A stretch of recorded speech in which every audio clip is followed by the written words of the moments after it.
Nadia Quevedo, que es licenciada en psicología y forma parte del Servicio de Salud Mental en el Hospital Regional Pasteur. Buen día, Nadia. Buenos días, gracias por la invitación. Bueno, un gusto que estés con nosotros, Nadia. El pasado mañana, el jueves, vas a ser el día, se celebra el Día de el Salud. Día Mundial de la Salud Mental, exactamente. Claro. Ayer hubo una jornada de concientización y de reflexión en el Hospital Pasteur y va a haber otra después en el Centro Fabio más adelante, el 17 de octubre creo. Nadia, bueno, si querés contarnos un poquito lo que hicieron ayer en el Pasteur primero? Dale, ¿sí? Bueno, nuestra idea era que este día no pase desapercibido, el Día Mundial de la Salud Mental, así que organizamos una jornada de concientización a través de distintas actividades, como fue la pintada de un mural, algunas intervenciones artísticas, hubo baile, también convocamos a la gente del Hospital de Día de Encuentro y a los usuarios del Hospital Emilio Vidal Aval, que presentaron una feria de artesanías y demás con productos que ellos hacen, ¿sí? Porque nuestra idea era un poco apuntar a la comunidad y a los usuarios sobre todo, ¿sí? Dando una mirada un poco como diferente, ¿no? Desde las cuestiones de los padecimientos y las problemáticas de salud mental y principal esto, ¿no? De encontrarnos con el público y con la gente y difundir la actividad y que la salud mental está en todos lados y un poco es desde ese lugar que la queremos representar y simbolizar. Sí. Nadia, ¿nos contás cómo funciona el servicio de salud mental en el Pasteur? Sí, nuestro servicio está integrado por profesionales psiquiatras, psicólogos, tanto de adultos como de niños y adolescentes, y contamos con residentes de la Residencia Interdisciplinaria de Salud Mental de Córdoba, y ellos son, profesionales que están ya recibidos de distintas especialidades, psiquiatría, psicología y trabajo social. Entonces, nuestro servicio está integrado por este gran equipo, porque sobre todo nos guiamos mucho por la teoría y la idea de una salud mental desde una perspectiva de la comunidad, ¿sí? Entonces, y el abordaje interdisciplinario, porque creemos que, y estamos en consonancia mucho con la ley de salud mental, en función de que los abordajes de las cuestiones de salud mental tienen que ser en interdisciplina. Entonces, por eso es que los equipos están conformados por profesionales de distintas disciplinas. Hay una guardia activa donde se pueden acercar. Y también, sí, hacemos la atención de consultorio externo o consultas ambulatorias, y por otro lado también trabajamos a nivel de la guardia, ¿sí? De las urgencias. Cumplimos una guardia todos los días de la semana de 24 horas. Los 365 días del año, también los fines de semana también trabajamos. ¿Y cuáles son las principales problemáticas que ven en el servicio de salud mental? Bien, por ahí podemos hacer como una separación. Por un lado es lo que llega a nivel de la urgencia en la guardia, y por otro lo que a lo mejor, por ahí vemos a nivel de consultorio externo o en ambulatorio, ¿sí? Porque desde el ambulatorio y lo externo abordamos más cuestiones que tienen que ver con el estado de ánimo, las manifestaciones clínicas de la angustia, de la ansiedad, como son más cuestiones de época. Y por otro lado, a nivel de la guardia o de la urgencia, trabajamos más que nada, nos llegan muchos casos que tienen que ver con los consumos problemáticos de sustancias y también lo que tiene que ver con los intentos de suicidio. Sí, creo que esas son como los dos predominios de padecimientos que estamos sintiendo mucho. Ha crecido la cantidad de intentos de suicidio, Nadia, ¿no? Sí, muchísimo. Uh-huh. Sí, no es una noticia linda, pero sí lo tenemos que hablar como realidad. Pero también creo que también esto nos sirve para desmitificar un poco que había mucho tabú en relación, o antes se decía que no había que hablar de las problemáticas de suicidio porque eso incitaba y demás. Entonces creo que un poco como combatimos un poco ese mito y damos cuenta de que son problemáticas que se abordan, que llegan y que podemos brindar ayuda. Si llegan es porque estamos a tiempo de poder hacer algo. Sí. ¿Y qué podés decir en torno a esto?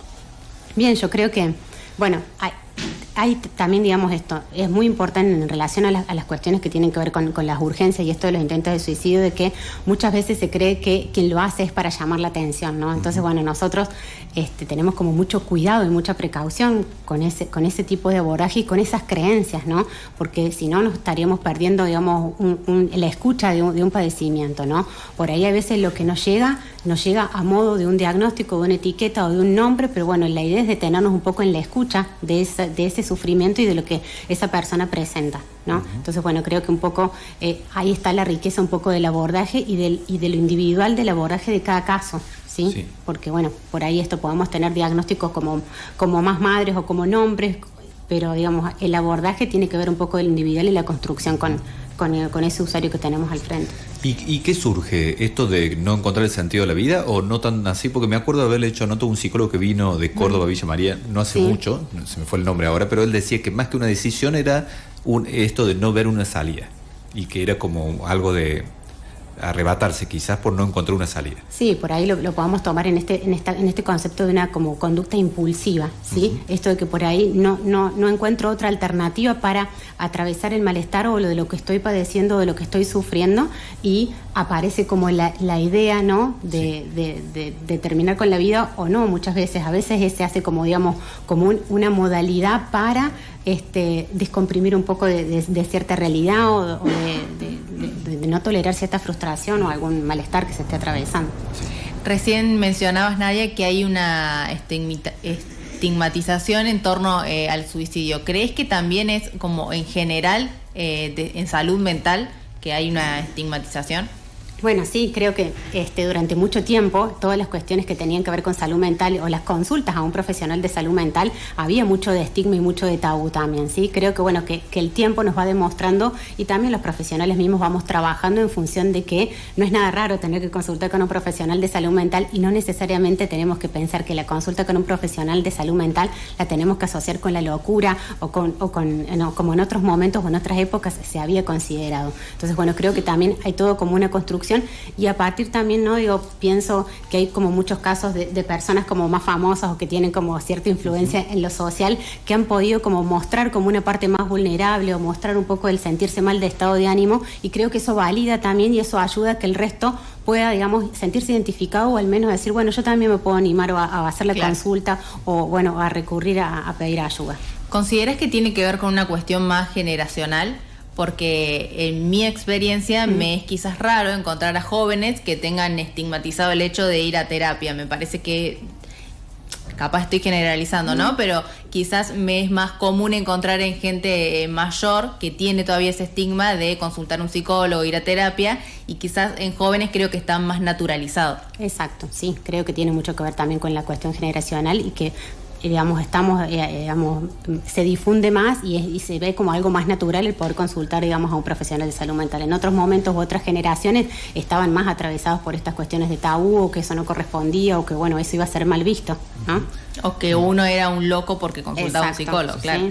Sí. Y además, sumando lo que dice Leonela, más allá de ir a la consulta, tengo esta sensación de que, y te quiero preguntar a vos, que fuera de nota hablábamos de que tenés 20 años ya de experiencia, puede ser que estemos viviendo una época muy compleja en la que es casi generalizado tener problemas de salud mental, porque yo noto que hay una cuestión de desánimo y muchos dolores que a lo mejor en otra época no se vivía, no la teníamos así como en este momento. ¿Puede ser que es algo bastante generalizado hoy tener cuestiones vinculadas a la salud mental? Sí.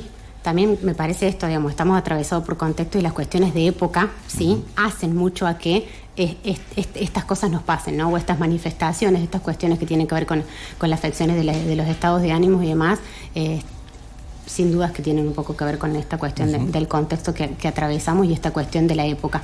No porque no en otros momentos no haya pasado, porque ya, digamos, Freud, digamos, el padre del psicoanálisis, había escrito una obra que se llama El malestar en la cultura, que es que si la leemos hoy, la podemos como trasladar a nuestra época. Digo, ya él, digamos, desde el 1800 teorizaba y hablaba mucho de las cuestiones de época y de la cultura y cómo estamos atravesados. Y bueno, y ese es un texto que cobra vigencia, que tiene vigencia hasta el día de hoy, porque, digamos, en algún punto, en aquel momento ese texto se escribe en las situaciones, digamos, posguerra y demás, ¿no? Claro. Digamos que había cuestiones como traumáticas y cosas que le pasaban, digamos, a las personas, pero bueno, hoy nos pasan otras cosas, ¿no? Claro. Pero tiene un poco no es que ver. No sucedían, sino que quizás hoy está más visibilizado. Exacto, me imagino, sí. O se habla más del tema.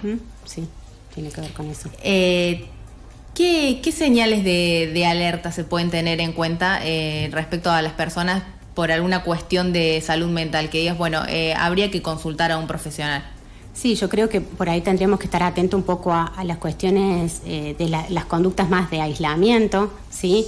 Las cuestiones que tienen que ver esto, digo, por ahí, digamos, los episodios de crisis, de llanto, de angustia, hay muchas cosas que a veces no se dicen, ¿no? Si hay una conducta más como de repliegue, esto que decíamos del aislarse, el no tener contacto social, o bueno, que una persona empiece como a mostrar signos de déficit en el trabajo, o que pierda cierta capacidad, las cuestiones que, digamos, de la atención, de la concentración. Bueno, hay cosas que también desde esa esfera, desde lo cognitivo, también se ven disminuidas, ¿no? Cuando hay algún atravesamiento. Y por ahí hay cosas por ahí un poco como más complejas que tienen que ver con a veces los pensamientos que se interceptan, ¿sí? Cuando aparecen esferas estamos hablando de cosas un poco más complejas, pero por ahí cuando hay delirios, alucinaciones, y esas son alteraciones del pensamiento, entonces eso hace que muchas veces los usuarios o las personas que lo padecen tiendan como a aislarse más o sientan mayor interferencia y no puedan trabajar o no puedan hacer, digamos, desarrollar su vida porque sienten esta carga y este peso, ¿no?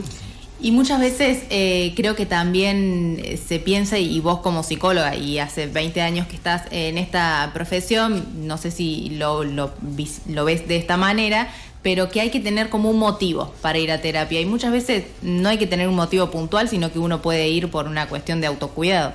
Exacto, creo que bueno, que eso también está bueno también pensar, ¿no? Bueno, cada uno es promotor de su propia salud mental, ¿no? Si estamos hablando un poco del cuidado que tenemos que tener, también esto de la consulta con un profesional, a la hora de revisar alguna cosa o sentir que uno tiene ganas de hablar de alguna situación o quiere una opinión diferente que no sea la de un amigo o la de un familiar, ¿no? Creo que está bueno por ahí esto, ¿no? A pensar en la consulta y en un abordaje. Y no necesariamente, digamos, también me parece importante esto, ¿no? Cuando uno hace una consulta con un profesional de salud mental, no es que eternamente va a estar en tratamiento, que va a tener que, no va a terminar nunca con eso, ¿no? Al contrario, digamos, hay muchas psicoterapias, ¿no? Que son más breves, que trabajan ciertos motivos o ciertas cuestiones, y uno, bueno, puede como, ¿no? Elegir también y acordar con el profesional cuándo se inicia y cuándo se termina. ¿Qué podría sugerir Nadia para los casos quizás más graves? Por ejemplo, nos ha pasado en el diario muchas veces también de recibir a madres de personas que, por ejemplo, tienen una esquizofrenia y ya están viviendo en su casa o han estado en algún momento internados en el hospital de Oliva, vuelven a su casa también, pero a veces suele tener una crisis en la que no saben cómo actuar y quizás llaman a la policía porque tienen un acto de violencia y a veces no saben dónde acudir en el tema más sanitario, ¿no? Exacto. ¿Qué podría sugerir? Sí, me parece como importante esto, considerar que la cuestión de la guardia, ¿sí? De salud mental está disponible, ¿sí? Si bien nuestra guardia, nosotros primero nos manejamos con el paciente ingresa al hospital en la guardia, se recepciona, se hace, digamos, una atención clínica sobre todo, y después el médico clínico el que llama al profesional de salud mental cuando detecta que el motivo de la consulta de esa urgencia tiene un poco que ver con alguna patología de salud mental. Sí, también es cierto, digamos, que cuando tenemos casos como la psicosis, las esquizofrenias, que son, digamos, padecimientos mucho más complejos que requieren abordaje psicofarmacológico también, y bueno, y todo el abordaje y la contención de lo familiar, también podemos pensar, ¿no?, que a veces hay situaciones o casos que a veces se desestabilizan, por más que, digamos, que uno esté, digamos, haciendo la toma de la medicación o por más que tenga la contención, porque tiene un poco que ver con enfermedades, ¿sí? Son enfermedades de tipo más como refractarias y resistentes que a veces con el tiempo se vuelven, digamos, como muy se acostumbran a la medicación y a veces no sirve. Entonces por eso también, digamos, las consultas, más allá de cuando se producen las externaciones de salud mental y demás, el seguimiento del caso es como muy importante, ¿sí? Claro. Pero bueno, frente a eso se puede sí convocar tanto a la policía o al servicio de emergencias para el primer llamado, ¿sí? Y luego ellos trasladan, digamos, al familiar o a la persona a la guardia y ahí es abordado, ¿sí? ¿Crees que tiene que haber una mayor capacitación en cuanto a organismos públicos para abordar ese tipo de situaciones? Sí, creo que es como muy importante, ¿sí? Siempre, digamos, nosotros trabajamos en función de la ley de la Ley Nacional de Salud Mental, y la ley misma tiene incisos y artículos en los que apunta esto, ¿no? Digamos que los profesionales tienen que estar formados, ¿no? Para el abordaje de las urgencias, y creo que, digamos, esta ley siempre ha sido como muy, siempre ha estado en boga y se habla mucho, pero, digamos, es bastante clara, ¿sí? Que a veces no podamos cumplirla absolutamente en todos los artículos porque nos faltan muchas cosas, eso es una realidad, ¿sí? Pero siempre se trata de trabajar en función de esa ley o teniéndola como referente, ¿no? Pero bueno, por ahí a veces sí hay ciertas cosas que nos siguen faltando todavía, ¿sí? Como esto que decimos, los dispositivos alternativos, porque esta ley apunta un poco, ¿no?, a que no se hagan tantas internaciones tanto en el monovalente o internaciones meramente psiquiátricas, sino que las internaciones de salud mental se pueden hacer en el hospital general, como nosotros las venimos haciendo en el hospital, pero bueno, por ahí, digamos, hay todavía cosas que hay que seguir avanzando. Ojalá se pueda. ¿Crees que hay un impacto de las redes sociales en esta época en cuanto a la salud mental? Sí, todo el tiempo.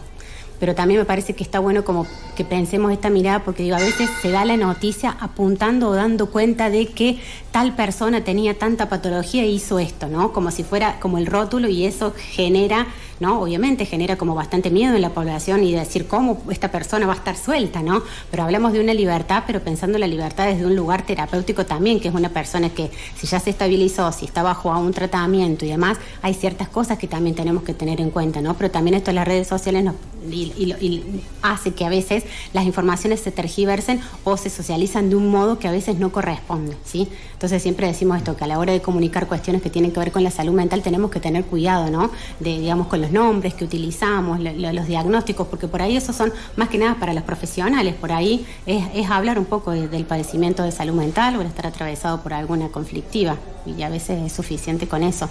Pero bueno, también creo que ha habido casos como muy públicos que a partir de eso se han generado a lo mejor estrategias o se ha buscado ayuda, ¿sí? Porque a veces se sienten, bueno, como muy limitados, a veces los usuarios o los mismos familiares que a veces no saben qué hacer.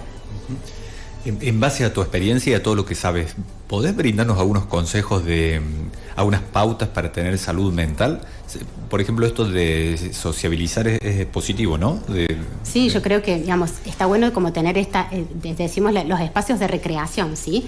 Sea, digamos, con personas, sea con los compañeros del trabajo, también las cuestiones de la práctica de una actividad física ayuda muchísimo para todas las cuestiones que tienen que ver por ahí, a veces con los trastornos del estado de ánimo y demás. Hay indicaciones de poder hacer actividad física como, bueno, ayudan a canalizar un poco esas emociones. Eso también me parece, y también la conducta de poder dormir, ¿sí? Y tener el hábito del sueño y el hábito del comer y demás, y hacerlo como, bueno, en horarios. Esas también son pautas también que tienen que ver con el cuidado de la salud mental y todo aquello que nos permita y que nos haga sentir bien, desconectar a veces, ¿no? De la lectura de un libro, la mirada de una serie en algún momento, ¿no? Como tratar de desconectar un poco de la rutina, eso creo que es fundamental. ¿Hay una relación directa entre salud física y salud mental? Y es que la salud es una sola, ¿sí? La tenemos que pensar como integral, entonces sí. Están íntimamente relacionadas. Sí. Con el auge de la inteligencia artificial, muchos quizás utilizan la inteligencia artificial como si fuese un psicólogo o una psicóloga para hacer consultas. Sí, qué tema ese. Bueno, también creo que es algo que nos pasa de época, ¿sí? No lo podemos desterrar ni podemos criticar absolutamente, pero también creo que tenemos que tener como mucho cuidado, ¿sí? Porque a veces sí podamos acudir a la inteligencia artificial y que nos ayuden en ciertas cuestiones, pero a veces esto que decimos, ¿no? Del trato como humanizado, esto de la consulta individual y personal, eso no se logra con la inteligencia artificial, porque uno tira una palabra, consulta y te baja como un manual de cómo tendría que ser la cosa, ¿no? Entonces, bueno, creo que ahí es donde nos podemos diferenciar un poco, ¿no? El abordaje del profesional en vivo y en directo y a lo que tenga que ver con la inteligencia artificial. Nadia, la última consulta, no quería dejar de preguntarte sobre el tema de adolescentes, que escuché bastante en los últimos meses esto de que se cortan.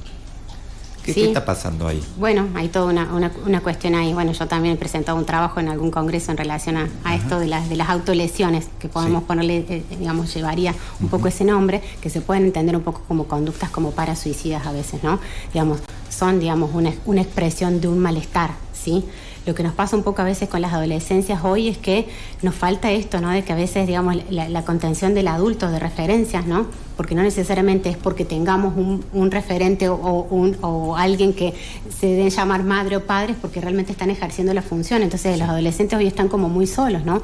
A veces necesitan, digamos, de cierta atención o de cierta pregunta hacia cómo uno está, como cosas como bastante básicas y que hoy pareciera como medio como redundante hablar de esto, pero a veces son como necesarias. Entonces creo que un poco a veces el adolescente se queda como sin la posibilidad de poner palabra a lo que le pasa y hay como una necesidad como de actuarlo o llevarlo a cabo o pasar al acto, ¿no? Que hablamos de estas autolesiones.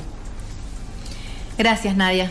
Bueno, gracias a ustedes. Muchas gracias por llegarte hasta el estudio, por tu sabiduría, por aclararnos todo en respecto a la salud mental. Qué importante que es hablar de este tema y qué importante que desde el hospital, junto con otras entidades como la Municipalidad del Hogar de Día, puedan visibilizarlo y llevar a cabo estas actividades para concientizar.